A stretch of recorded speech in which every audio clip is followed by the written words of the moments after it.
Halo teman-teman semuanya, kembali lagi bersama aku Rizky. Dan di video kali ini aku mau ngasih update ke kalian aku sekarang lagi kerja apa. Dan aku juga mau nge-share gimana aku bisa gabung cheerleader atau cheerleading, dan gimana caranya join sport verein, atau gimana caranya join komunitas di Jerman atau komunitas sport di Jerman. Dan aku juga baru mendapatkan kontrak untuk Ausbildung baru, dimana bukan di bidang keperawatan lagi, tapi benar-benar Ausbildung yang baru, dan aku juga gak nyangka kalau aku bisa mendapatkannya. Selamat menyaksikan. Semoga semua cerita aku ini dan perjalanan aku ini bisa menginspirasi kalian atau bisa memberi ide ke kalian.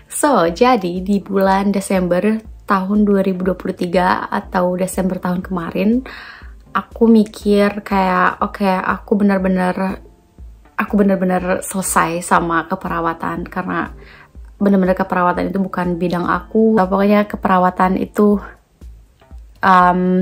pekerjaan yang sangat-sangat spesial, yang sangat membutuhkan mental dan emosi tertentu, dan keperawatan itu bukan buat semua orang. Jadi aku bangga banget buat teman-teman aku, dan buat kalian yang sudah menjadi perawat atau lagi Ausbildung perawat, aku sangat-sangat bangga. Dan ya, pokoknya plus buat kalian.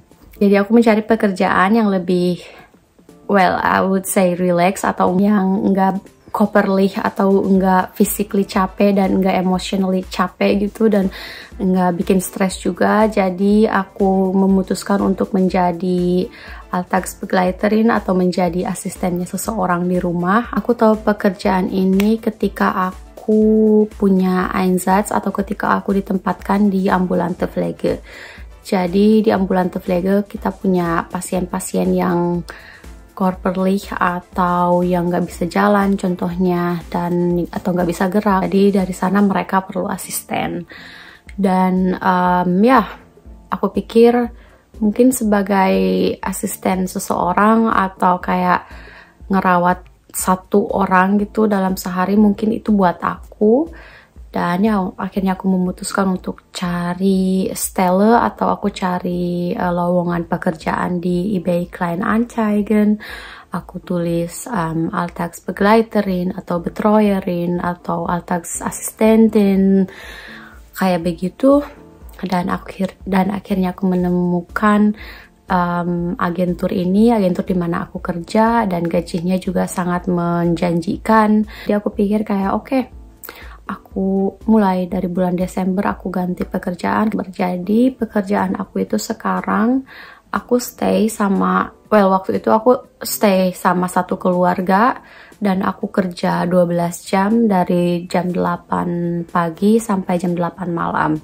Dan kadang aku juga punya shift malam dari jam 8 malam sampai jam 8 pagi. Jadi kayak 12 jam gitu. Jadi wechsel gitu. Nah, ya kayak 12 jam kerja, dimana aku nggak harus bener-bener ngejar jam kerja aku. Kayak aku nggak usah kerja selama 30 hari dalam sebulan. Aku bisa kerja kayak 11 atau 12 hari dalam sebulan. Jadi aku banyak free time-nya. Walaupun aku kerja seharian, tapi setelah itu aku banyak hari liburnya. Keluarga yang aku jagain juga sangat baik, dan mereka juga, maksudnya aku nggak 100% ngerawat mereka. Aku cuma bantu mereka kayak masak atau nonton TV bareng, makan bareng, atau kita jalan kaki keluar gitu. Dan mostly juga aku kayak relax gitu. Paling kerjaan di rumah, maksudnya kerjaan rumah tangga aku gak ngerjain, karena kayak 2 atau 3 kali dalam seminggu datang pekerja rumah tangga gitu. Jadi aku nggak 100% ngerawat mereka, dan aku nggak 100% ngerjain pekerjaan rumah tangga gitu. Jadi aku mostly relax gitu. Dan aku gunakan waktunya untuk belajar bahasa Jerman, untuk membaca buku, atau cari ide-ide buat vlog gitu. Jadi alhamdulillah, pokoknya pekerjaan sekarang sangat-sangat nyaman. Tapi sekarang aku stay sama 2 keluarga. Satu keluarganya itu kita harus berdua gitu, karena dua-duanya sakit, kayak yang satu demens dan yang satunya bed leggery gitu, kayak nggak bisa ngapa-ngapain lagi gitu, cuma di kasur aja gitu. Tapi kita juga nggak ngerawat dia, tapi si Plegedins datang ke kami dan ya kita membantu mereka gitu. Ya itu pekerjaan aku sekarang, pokoknya sangat-sangat relax, mentally, physically nggak unstrength, nggak capek, nggak exhausted atau shock gitu. Pokoknya blessed banget tahun ini. Dan ya aku banyak waktu untuk belajar, aku banyak waktu untuk ya cari-cari inspirasi, cari-cari ide gitu. Dan yang kedua yang aku mau share ke kalian, aku sekarang join cheerleading, atau aku sekarang cheerleader untuk tahun ini, kayak New Year New Hobby. Beberapa dari kalian tanya bagaimana aku caranya join atau bagaimana aku bisa join komunitas ini. Gampang, kayak balet dulu, aku tinggal Google kayak cheerleading Verein atau cheerleader Verein kayak begitu, Verein gitu kan, atau sport Verein kayak begitu, dan kalian klik internet websitenya dan kayak kalian coba Probestunde biasanya gratis gitu, Probestunde, dan kalian lihat atmosfernya kayak gimana, orang-orangnya kayak gimana. Kalau kalian ngerasa nyaman, kalau kalian gak ada perasaan tekanan dari mana-mana atau tekanan dari siapa-siapa, kalian lanjut gitu, dan kalian melden atau kalian registrasi, dan dari sana kalian dapat petrak. Oh jangan lupa tanya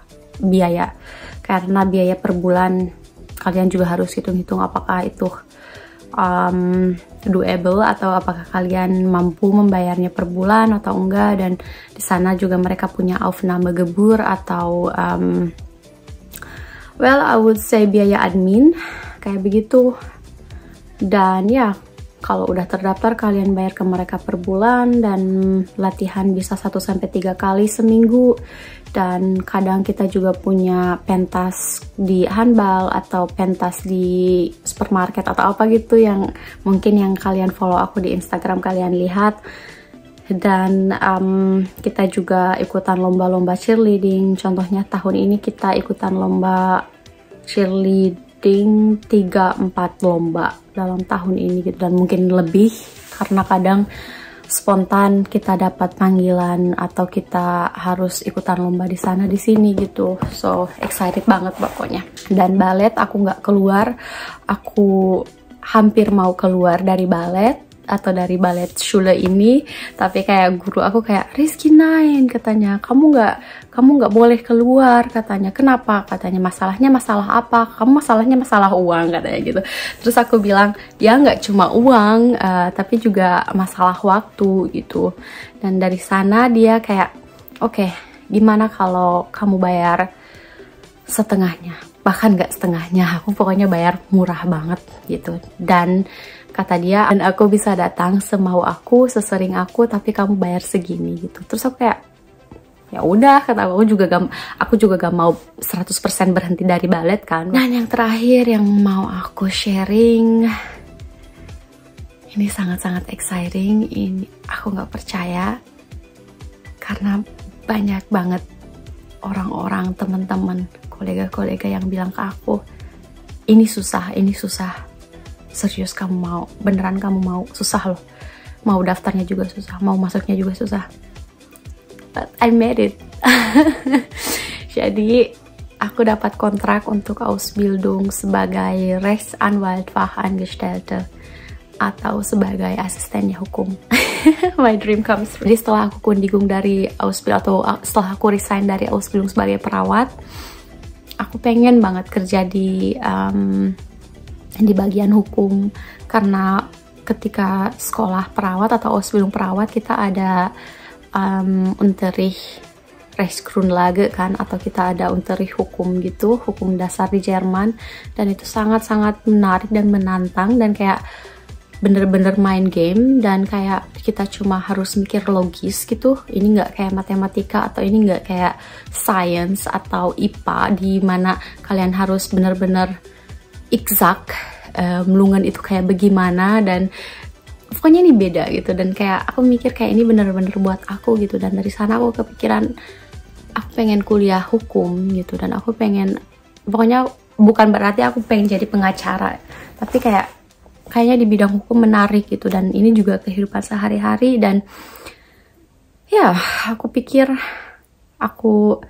kalau aku mau kuliah aku harus student college dulu, kayak student college setahun itu, tapi aku nggak dapat stelle atau aku nggak dapat tempat. Aku kayak udah 2 kali ditolak, aku nggak dapat tempat. Dan dari sana aku Google kayak oke, mungkin ada Ausbildung di Richtung hukum gitu kan.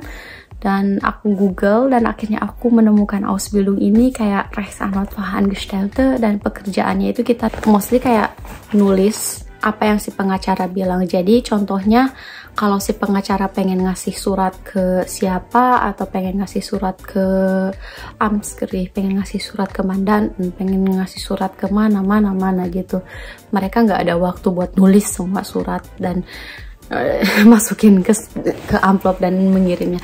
Nggak, jadi kayak mereka bilang oke, nggak oke. Saya geehrte mereka bilang ini, mereka ngerekam, bener-bener ada alat rekamnya. Dan setelah itu kayak oke, ini harus aku diktirin, kalian tulis diktatnya. Dan di meja kerja kami atau di meja kerja Rechtsanwalt Fachangestellte itu ada alat untuk kaset dimana kalian bisa mendengarkan rekaman itu, dan kalian tulis di komputer apa yang si pengacara bilang, ini, dan setelah itu ya kalian print. Tapi sebelum kalian kirim ke siapa-siapa, kalian liatin dulu ke si pengacaranya ini. Dan ya kalau benar, kalau ini kayak mereka diktian atau mereka tanda tangan dan udah selesai gitu. Menerima telepon, kalian juga harus bikin janji untuk pengacara kalian. Kayak ini bener-bener bukan pekerjaan yang mudah, ini bener-bener pekerjaan yang sangat-sangat kompleks, sangat-sangat susah, 100% konsentrasi, bahasa Jerman harus perfect. Dan ya, dan aku alhamdulillah dapat di kanslai, atau aku dapat di kantor hukum besar, dan mereka juga internasional, dimana kayak 50-60% bahasa Inggris, nggak 100% bahasa Jerman. Kayak kalau aku dapat telepon juga mostly bahasa Inggris gitu dari orang luar. Dan untuk kalian yang ingin tahu bagaimana caranya aku mendaftar Ausbildung sebagai Rechtsanwalt Fachangestellte ini, jadi ketika aku mendapat penolakan dari student college, aku langsung mencari kantor-kantor hukum, dan aku lebih tertarik ke kantor hukum untuk keluarga, untuk warisan internasional, dan pelindungan anak-anak, perceraian, atau straf, kayak begitu. Pokoknya yang terjadi di kehidupan sehari-hari, karena perkantoran hukum banyak ininya kan, banyak bagian-bagiannya, kayak ada bagian insinyurnya juga, ada bagian bangunan, bagian pokoknya banyak gitu yang bukan di bagian aku gitu, atau marketing atau kayak ekonomi kayak begitu kan. Dan itu aku nggak terlalu tertarik gitu, dan aku waktu itu nggak 100% yakin. Jadi aku kayak coba ngelamar 1, 2, 3 kantor hukum, dan aku mostly dapat Absage. Tapi dari 1 kantor hukum aku dapat undangan untuk Bewerbungsgespräch atau untuk interview, dan itu jauh, itu nggak di Hamburg kayak di Bundesland lain, tapi deket dari Hamburg. Tapi karena waktu itu aku kayak oke, ini harapan aku satu-satunya, jadi aku kayak stick ke mereka, dan aku minta praktikum ke mereka, kayak probe tag kayak gitu. Tapi aku bilang praktikum karena aku waktu itu ngelakuinnya 3 hari, atau aku waktu itu probenya 3 hari, dan aku kayak overwhelming. Pengacaranya aku pikir dia bukan pengacara yang baik, dan pokoknya aku gak ngerasa nyaman, aku gak ngerasa, pokoknya dari sana aku kayak mikir sesusah ini gitu, atau sestreng ini. Tapi ternyata enggak. Aku cerita sama anaknya keluarga yang aku jagain, atau aku cerita sama keluarga yang aku jagain dari tempat kerja, dan si anak perempuannya mereka bilang ke aku, Rizky coba kamu cari di Rechtsanwalt kamar, kayak begitu. Jadi kamar itu bahasa Jermannya itu bukan kamar tidur ya, jadi kamar itu kayak gudang penyimpanan apa gitu. Jadi Rechtsanwalt kamar itu kayak tempat atau organisasi di mana kantor-kantor hukum itu terdaftar gitu di organisasi ini, dimana kalau mereka cari pekerja baru atau kalau mereka nge-hire personal baru atau cari acubi contohnya. Dan ya aku download PDF-nya mereka, dimana kantor-kantor hukum yang lagi cari Auszubildende atau cari ya acubi. Dan waktu itu aku ngumpulin data-data dari 6 kantor hukum. Dari 6 kantor hukum ini aku kayak bener-bener aku kirim Bewerbungsunterlagen aku, atau kayak surat motivasi CV, Zeugnis, ijazah-ijazah yang aku punya, ijazah bahasa yang aku punya, ini itu, Anschreiben, dan foto ini itu, pokoknya Ausweis, dan aku kirim ke email mereka ke 6 kantor hukum itu. Kayak bener-bener aku kayak seharian cuma buat itu, kayak aku bener-bener nge-invest waktu aku buat itu, dan otak aku juga buat itu, konsentrasi buat itu.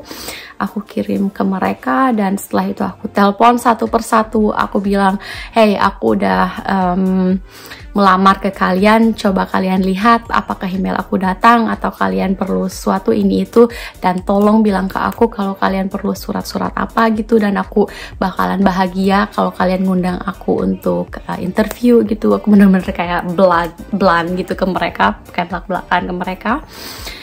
Dan aku dapat Bewerbungsgespräch, aku dapat Absage, aku dapat Bewerbungsgespräch kedua, dan ya, what a journey gitu, kayak seru aja gitu.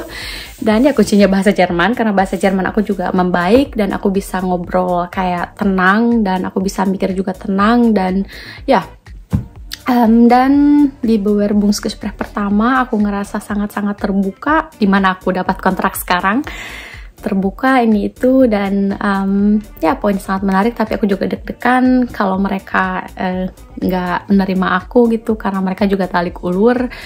Dan setelah itu aku dapat Bewerbungsgespräch dari kanslai atau kantor hukum lain, tapi ini sangat-sangat Jerman, 100% Jerman, dan lebih kecil dari kanslai atau kantor hukum yang sebelumnya. Dan di hari yang sama aku dapat Bewerbungsgespräch atau aku dapat interview dari kantor hukum ini, dan aku dapat Zusage atau aku dapat kontrak dari kantor hukum yang sebelumnya aku dapat interview ya, atau yang sekarang aku dapat kontrak dari sana. Aku kayak pokoknya aku sangat-sangat bahagia, aku sangat bersyukur, dan aku mikir kayak kerja keras aku tuh membuahkan hasil gitu. Dan aku berterima kasih sama diri aku sendiri, aku berterima kasih sama Tuhan, sama universe, dan semangat kalian semangat dari kalian atau motivasi kalian yang kalian tulis di komentar, atau yang kalian yang DM aku, yang pokoknya aku sangat-sangat berterima kasih. Dan kunci dari semua ini, aku lanjut kursus bahasa Jerman privat. Ketika aku bilang ke teman-teman aku atau ke kolega-kolega aku kalau aku kursus privat bahasa Jerman, mereka bilang kayak, ngapain, bahasa Jerman kamu udah bagus, lo ngapain cuma buang-buang uang, ngapain. But please, jangan dengarkan atau jangan serap apa yang mereka bilang, jangan serap opini yang bikin kalian down, jangan serap. Karena aku pikir kursus bahasa Jerman privat yang aku pakai sekarang atau yang aku jalani sekarang sangat-sangat membantu sangat-sangat membantu bahasa Jerman aku, dimana pronunsiasi atau pronouns aku lebih baik, nulis aku lebih baik, gramatik lebih baik, dan ya pokoknya komunikasi sama bahasa Jerman kunci segalanya di Jerman.